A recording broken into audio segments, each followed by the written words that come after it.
Hello everyone, আজকে সরস্বতী পুজো, তাই মা বানাবে বলেছে। স্কুলে যেরকম পাতলা খিচুড়ি হতো ওরকম পাতলা খিচুড়ি, তাই মা সকাল সকাল ডেচকি বসিয়ে দিয়েছে আর এদিকে আলু ভাজতে শুরু করে দিয়েছে। এদিকে ডালটা ভেজে রেখেছে, চাল আর ডাল সমপরিমাণ নিয়ে জলে ভিজিয়ে রেখেছে। এখানে শিলনোড়ায় আদা আর কাঁচা লঙ্কা দিয়েছে বাটবে বলে।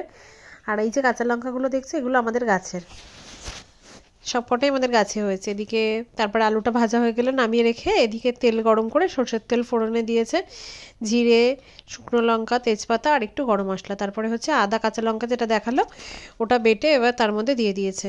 আর সাথে একটু জল দিতে হবে, নাহলে মশলাটা খুব ফুটছে, গায়ে লাগছে। হালকা করে জল দিয়ে একটু ভাজা ভাজা করে নিতে হবে 1-2 মিনিট। এটার মধ্যে কিছু নেই, আদা আর কাঁচা লঙ্কা আছে। আমরা খিচুড়ি নিরামিষ খাই, সবাই মোটামুটি খিচুড়ি নিরামিষই খায়। অনেকে আবার বাংলাদেশিরা দেখায় যে খিচুড়িতে পেঁয়াজ দেয়, আমিষ আমাদের অনেক সময় হয়, কিন্তু আজকে তো ভোগের খিচুড়ির মতো খিচুড়ি হয়েছে, তাই পুরো নিরামিষ, কোনো রকমের রসুন পেঁয়াজ হবে না। তাই আদা আর জিরে দিয়ে হবে এটা, দিয়ে একটুখানি জল দিয়ে আদা বাটাকে কষানোর জন্য একটু করে হালকা করে জল দিয়ে নিয়েছে। আর কাঁচা লঙ্কাটা বাটার কারণে দেখুন কি সুন্দর কাঁচা পাকা লঙ্কা পেটেছে, যেহেতু কি সুন্দর কালারটা লাগছে দেখতে, হলুদ আর সবুজ, পরে আরও কালারফুল হয়ে উঠবে। এটা একটু কষে গেলে এর মধ্যে ধনে গুঁড়ো অ্যাড করে দিচ্ছে, ধনে আর হলুদ গুঁড়োটা অ্যাড করে দেবে। আর জিরেটা মা বললো যে শুকনো লঙ্কা শুকনো খোলায় বেটে দেবে, শুকনো লঙ্কা যেরকম করে বেটে দেয় সেরকমভাবে আজ বললো জিরে গুঁড়োটাও বেটে দেবে। মা জিরে বাটতে পছন্দ করে, মা আসলে বাটা মশলা রান্নাই পছন্দ করে। এমনি সময় অন্যদিন শুকনো লঙ্কাও বেটে দেয়, আজকে যেহেতু লাল লঙ্কা ছিল তাই শুকনো লঙ্কা বাটেনি, লাল লঙ্কাটাই বেটেছে, তাহলে বেশ একটু কালারটাও আসে। আর এদিকে মা ওদিকে জিরে বাটছে এখন, আমি ততক্ষণ একটুখানি জল দিয়ে মশলাটা কষিয়ে নিচ্ছি। এখানে ধনে গুঁড়ো আর হলুদ গুঁড়ো আছে, হলুদ গুঁড়োটা একটু বেশিই লাগবে, কেননা খিচুড়ি যেহেতু হলুদ হয়। একটু তেল তেল বেরিয়ে গেছে, তখন হচ্ছে জিরে বাটাটাও দিয়ে দিয়েছে, জিরে বাটাটা দিয়ে আবার একটু জল দিয়ে কষানোটা কষিয়ে নিতে হবে। পুরোটা হচ্ছে স্টেপ বাই স্টেপ কষানোটাই হচ্ছে প্রসেস, একদম পুরনো পদ্ধতিতে যেরকম মা ঠাকুমার আমলে যেটা হতো সেই রেসিপিটাই আজকে দেখাচ্ছি। মা বানাচ্ছে যেহেতু খিচুড়ি, কিন্তু পাতলা ভোগের খিচুড়ির মতো হবে, কিন্তু মশলা থাকবে, একদম যে মশলা থাকবে না তা নয়, বেশ মশলা মশলাই হবে। আর চাল ডাল সমপরিমাণ হবে। দিয়ে আবার একটু জল দিয়ে দিচ্ছি জিরে বাটার সাথে, দিয়ে আবার জল দিয়ে একটু মশলাটা আবার কষিয়ে নিতে হবে। একটু একটু তেল তেল বেরিয়ে আসবে যখন, তখন তার মধ্যে অ্যাড করে দিতে হবে টমেটো, কাঁচা লঙ্কা আর মটরশুঁটি।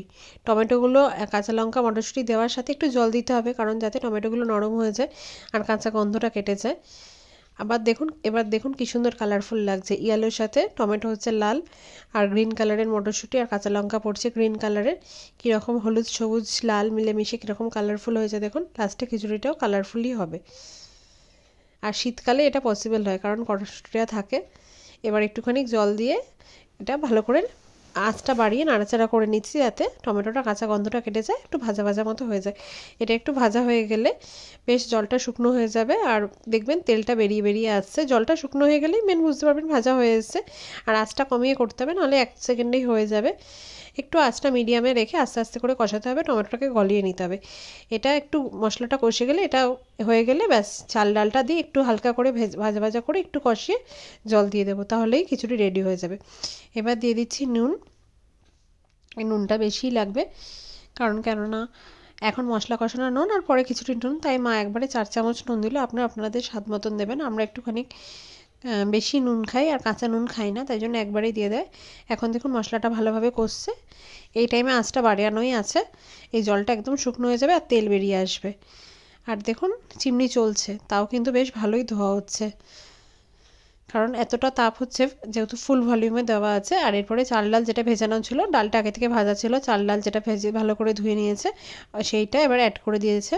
এটা দিয়ে ভালো করে নাড়তে হবে আঁচটা বাড়িয়েই। একটু ভাজা ভাজা হয়ে গেলে, মশলাটা একটু কষে গেলে চাল ডালের সাথে, তারপরে ব্যাস জল ঢেলে দেবে। দেখুন কালারটা কি সুন্দর লাগছে, কি সুন্দর দেখে, আমার তো দেখেই ভালো লাগছিলো। আর যা সুন্দর গন্ধ বেরোচ্ছিলো সেটা তো আপনাদের যদি আমি দেখাতে পারতাম। এবার আস্তে করে জল ঢেলে দিতে হবে, আর এখানে জল গরম করে দিতে পারেন, মা জল গরম করে দেয়নি, ঠান্ডা জলই দিয়ে দিয়েছে, কোনো অসুবিধা নেই। দেখবেন জলটা যেন ঠিক হয়, খুব বেশি হলে কিন্তু গলে যাবে। তাই এবার ভাজা আলুটাও অ্যাড করে দিয়েছে, তারপরে দেখে মনে হচ্ছে যে আরেকটু জল লাগবে, কারণ খিচুড়ি তো পুরোটাই জলে হবে, কারণ চাল ডাল দুটোই সেদ্ধ হতে লাগবে, তাই আরেকটু জল লাগবে। তাই এবার আরেকটু জল দিয়ে আঁচটা মিডিয়ামে দিয়ে ঢাকা দিয়ে দিতে হবে, ব্যাস আর কিছু নেই। এবার কিছুক্ষণ এরমভাবে ফুটতে হবে, এরপরে খুলে দেখুন, খুলে দেখছে যে এটা হয়ে গেছে, কিন্তু ডালটা আর একটু হবে, কি সুন্দর টমেটোগুলো আর কাঁচা লঙ্কা আর কড়াইশুঁটিগুলো উপরে ভেসেছিল। আর সেদ্ধ প্রায় হয়েই গেছে, কিন্তু ডালটা আরেকটু হবে, তাই আরেকটু জল দিয়ে দিল মা। কারণ কেননা আরেকটু না হলে বেশ পাতলা পাতলা হবে না, আর ভোগের খিচুড়ি একটু পাতলা হয়। আর এখন ব্যাস হয়ে এসছে, তাই একটুখানি ওপর থেকে ঘিও ছড়িয়ে দিচ্ছে। আর তার আগে একটুখানি সামান্য মিষ্টির জন্য একটু চিনিও দিয়েছিল, সেটা আমি ভিডিও করতে ভুলে গেছি, স্কিপ হয়ে গেছে। আর ফাইনালি কাঁচা জল দেওয়ার পর আরেকটু ফুটতে দিয়েছে। আর দেখুন অলমোস্ট প্রায় রেডি, আর একটু হলেই হয়ে যাবে। কি সুন্দর হয়েছে কালারফুল ভোগের খিচুড়ি। তার সাথে মা করে নিয়েছিল বেগুনি, বাড়িতে বানিয়ে খেয়ে জানা।